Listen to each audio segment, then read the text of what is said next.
Welcome to another episode of Activists of Today. I'm your host, Sarah Sulewski. A little bit about me. I'm a college student and a senior at the Tennessee State University. I'm captain of Tennessee State University's speech and debate team, and I travel the world as a competitive speaker. I come all the way from Orange County, California, where I'm also a speech and debate coach for the Santa Ana Unified School District. Tonight, we welcome our special guest, Kanita Hutchinson, to this mic. Here's a little bit about her. I am Kanita Hutchinson, a two-time alum from Tennessee State University, 17 and 19 in agriculture sciences. I have a passion for food and people and wanted to have a career that allowed me to eat, but also educate individuals about the food they eat and ultimately how they grow. I got involved with Trap Garden my sophomore year as an intern and currently serve as program manager. As program manager for Trap Garden, I facilitate our Eat, Grow, Live program held at Buena Vista Elementary School, coordinate volunteer opportunities for various organizations and groups within the community, speak at different engagements on sustainability, healthy eating, community gardens, how to get involved, and much more. Our Trap Garden team is made up of individuals who make every event and effort to empower communities while making a difference daily. The work Trap Garden has done has expanded from just Nashville to other cities to spread our trap experience and getting people to grow your own. Please welcome to the mic, Miss Kanita Hutchinson. Woo! Hey, Sarah. Thanks for having me. Yes, ma'am. I'm so honored to finally get you on the show and talk to you a little bit about your experience and about Trap Garden. Yes. Thank you. I know we've been talking about this for a while. We're finally here. We finally made it. It's okay. We made it. So let's jump right in. So, Kanita, tell us more about your journey in agriculture science and what made you begin working with Trap Garden. So my ag background started from high school. So I went to Radiant Mountain High School in Lithonia, Georgia. My teacher was just talking about his experience. So he was a K through 12 ag teacher background. With that, I was like, okay, I want to learn more. And from there, I was learning about natural resources.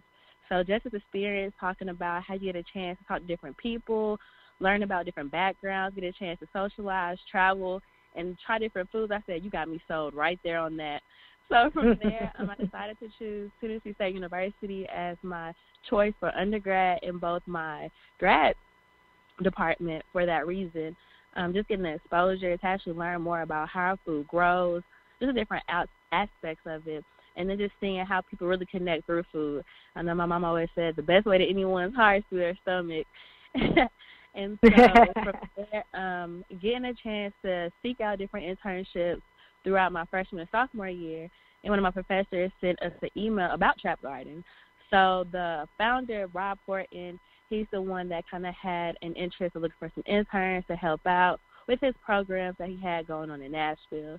So from there, we had a meeting, got the position as an intern from there, but with them for about 3.5 years now. So I'm serving as the program manager, and it's all history from there, just getting a chance to really speak to different age groups. And with our Buena Vista Elementary School program for our Eat, Grow, Live, we work with some amazing third graders. So this is our second year working with them through a whole food grant. And with that, we speak with them twice out the month, all the way up until May. They get a chance to try different foods, do different activities ranging from community gardens, marketing, memorization, so different aspects that kind of feel connected with what we do as Trap Garden, what they're learning in school, so everything's kind of well-rounded. That's so beautiful. For one, I love your journey and how everything just manifested. You got here, you got the internship, and then you started working more with Trap Garden. And I love that you guys reach back into kids, you know, the elementary school, and you're starting them young. How was that experience, working with kids and teaching them about, you know, food and healthy eating? Are they very receptive? They are, but they're very much speak their mind. So by that, when we have our volunteers come out as well as our kids, we try to get everyone like the full experience. So with that, we introduce them to new healthy food items they may not have on their daily basis. So last year, we introduced them to some Huskies pizza, so they had a vegan option and pescatarian. We introduced them to hummus. So that's like chickpeas, ground up. So we did offer them different flavors. They had guacamole. They had a quinoa salad. I think my most memorable moment that they did not like was coconut water. They told us that we kind of set them up for that, so they was not expecting it. but just getting a chance to really have them experience new foods, kind of engage with their parents about that as well. So I know starting at a young age, you kind of get introduced to new things where you know what you like, what you don't like, but you get a chance to try it. And for our volunteers, they're just like, wow, we never really had a salad at snack time. We never had hummus. So for them to actually see how kids are just changing the generation based on what they eat and how they eat as well. And getting kids to eat healthy, get those healthy eating habits at an early age, because I know, my mama tried with me. She did the best that she could, but I still have, trouble in that area. But starting them young, I think, is really transformative. So, yes, thank you for that work that you do there. Thank you. So going on more of the healthy eating tips, what are a few educational tips on healthy eating, and why is it so important? I feel like healthy eating is very important because you are what you eat primarily. Myself, I'm not a vegan or pescatarian. I still eat my meat every now and then, but just definitely doing it in moderation. I still work out. I still started to, my New Year's resolution was to start cooking more at home, so I'm spending less money. And with that, I have food in my fridge type mentality. And then with us doing our different community garden aspects, with that, people get a chance to actually see how their food is being grown. So starting from that seed, transplant, to seeing it actually grow and then harvesting it. So I know some kids, even adults as well, when we do our different speaking engagements, they don't know how certain items are grown. So we kind of just see it from the farm aspect to our grocery stores. So allowing people to kind of see that middleman aspect of it definitely makes an impact of, wow, I grew this wonderful tomato. I'm going to definitely add this to my salad. Or I did this okra, I'm going to have the best gumbo in my neighborhood. So with that, I get a chance to really get exposed to the full circle of understanding how their food is grown, knowing the different climates of when to grow their food, how much they can grow. And then for some people, they really make it like a full lifestyle. So with that, they get a chance to grow their food items based on what they want to do, whether it be that tomatoes, herbs, okra, broccoli, whatever item. And then some people actually go back and sell it, but majority give it back to the community. Yes, and it makes it personal, right? It gives it that personal aspect. Like when you said, I grew this tomato, I'm going to put this tomato in my salad, right? I'm like, that would make it interesting for me. I'm like, I made this tomato. I'm going to use this tomato since I grew it. And that I like that. I like that a lot, that personal aspect that it brings to it. And going along with that, so I know part of your mission at Trap Garden is getting people to grow your own. So can you expand a little bit more on some of the benefits of growing your own food, besides just making it personal? Besides making it personal, you get more health benefits out of it. Getting a chance to go outside, not always being inside, or having to just rely on your grocery store. Getting a chance to socialize with different people in the community. Like, okay, I see your tomatoes growing over there. Let's say, for instance, you're growing tomatoes and I may not be. It's a good exchange program. A lot of people grow different foods where you may not be used to growing it, like such as rutabaga, turnips, collards, things of that nature. So you get a chance to really kind of relax, build up some communication skills, and really know your neighbors. When you grow your own, you kind of put back more into the soil, your health, and just knowing that, okay, I got this. So those are some of the benefits. And then also just getting a chance to be outside and meeting a new friend. I know each day when we do different volunteer opportunities, you get a chance to see either a new face or the same old face, but it never gets old at all. So kind of just expanding on that, you really get a chance to connect with different people, engage with different people. From there, you start to network, saying that, hey, I have this community garden out at my church. It's not doing so well, so what can Trap Garden do? So from there, we engage with that community partnership and then kind of bring our volunteers over there. So it's a constant rotation of growing your own, meeting new people, and just socialize, because everybody got to eat ultimately. Okay. Yes, and it's just making healthy eating fun. This whole experience, it just sounds like it just makes it all fun. You get to meet people, community, and you're eating well. I feel like that makes it fun. I want to go out and get involved now. I'm like, this sounds like a good time. Yes, that's so Kanita, yes, I definitely have to come out, especially after this interview. I got to come out. What is some advice that you would give to someone who's just starting and is interested in learning how to grow their own? My number one advice would definitely be just have patience and go for it. I know when I first started, I have a green thumb now, but it kind of took some time to kind of get that way. I know for some of our first-time gardeners that we have, a lot of them just wanted to come out and see the area, get a chance to be out in the community. A lot of them never really much so grew anything. They kind of just bought their foods from the grocery store, while others worked with their grandparents in their backyard garden, doing the weeding, getting their tomatoes, vegetables out, or it's just kind of helping grandma, grandpa, just volunteering at different opportunities. I know with Jose If He's Hungry, Second Food Harvest, and different locations in Nashville and Atlanta, people really get a chance to see, okay, I'm doing this work here. Like, it's kind of like that final step, but towards that end goal, it's kind of seeing how everything transpired ultimately. So with that, just having patience is definitely key.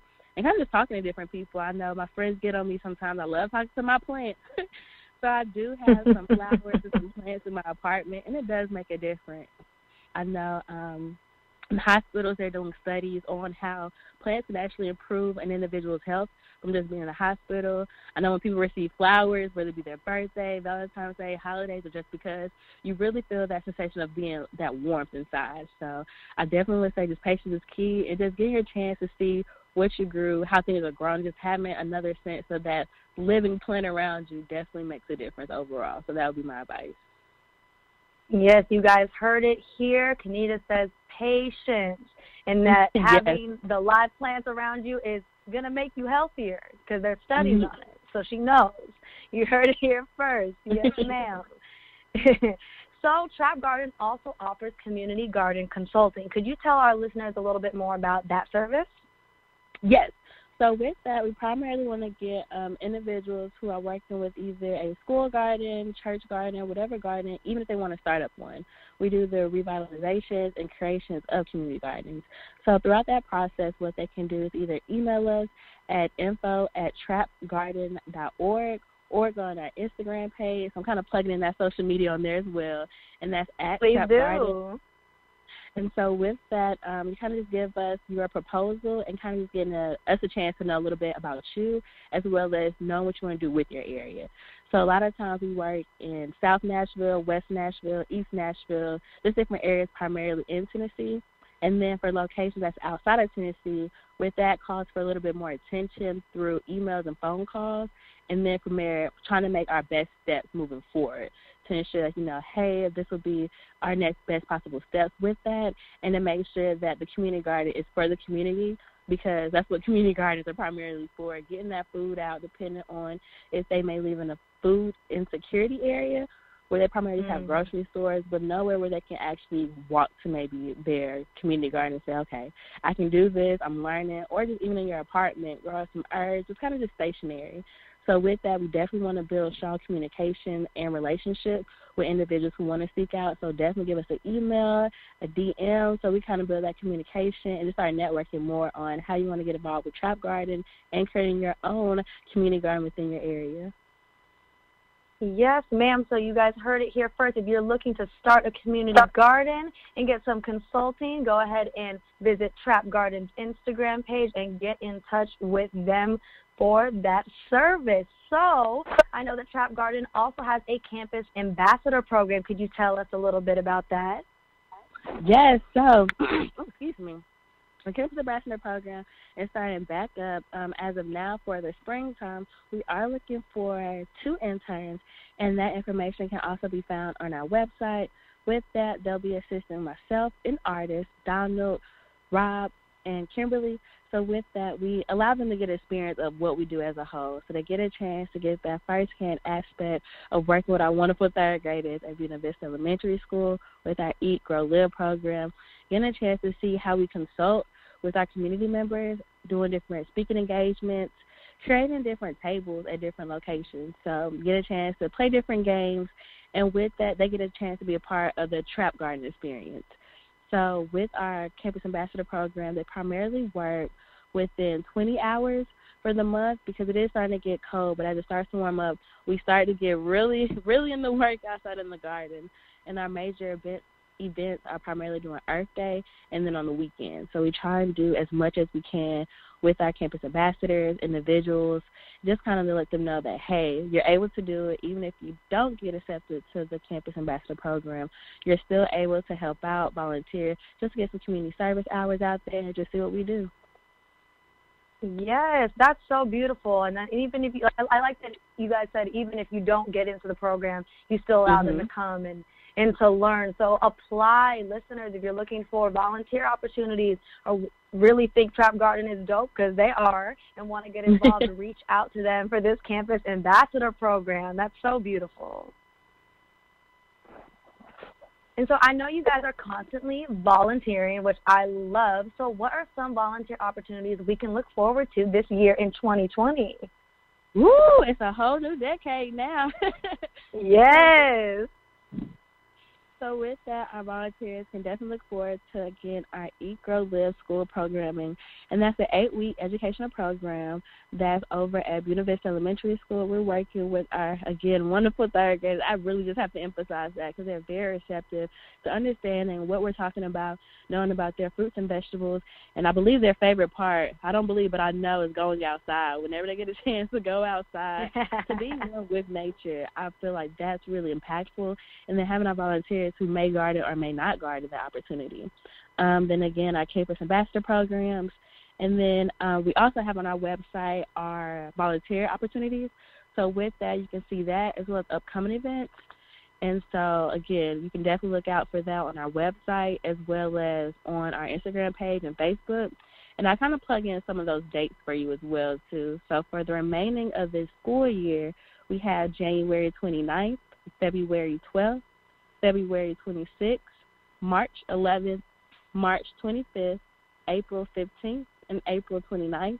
And they all fall on a Wednesday. And those time frames are from 9:45 all the way up until 10:45. So within an hour, you definitely get a hardcore punch activities with 12 third graders, understanding what we do, and just kind of seeing how Trap Garden does make a difference within the community and connecting healthy food eating with just kids in general as well as adults. So awesome. You guys need to stay tuned with Trap Garden. They're making some major moves starting off this new decade. So please visit their website. Can you go ahead and shout that website out for us real quick? It's going to be trapgarden.org, TRAPGARDEN.0. Oh, I'm sorry, not zero. O-R-G. Again, that's trapgarden.org.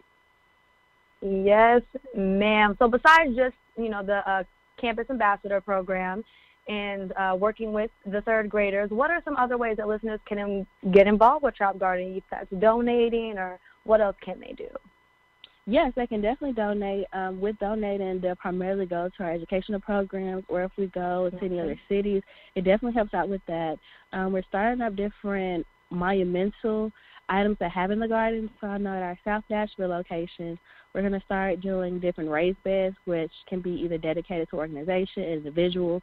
With that, it really builds that full connection on personality. So being personal, connecting with your garden, knowing that you're either helping out an individual or helping out yourself definitely makes an impact on that. So with that, we also have on our Trap Garden website a way to donate, and then, again, on Facebook and Instagram. So with that, any donations are welcome, even just your time. I know we have volunteers to come out to donate different gloves, tools, seeds. So whatever is available with that, we definitely take on that.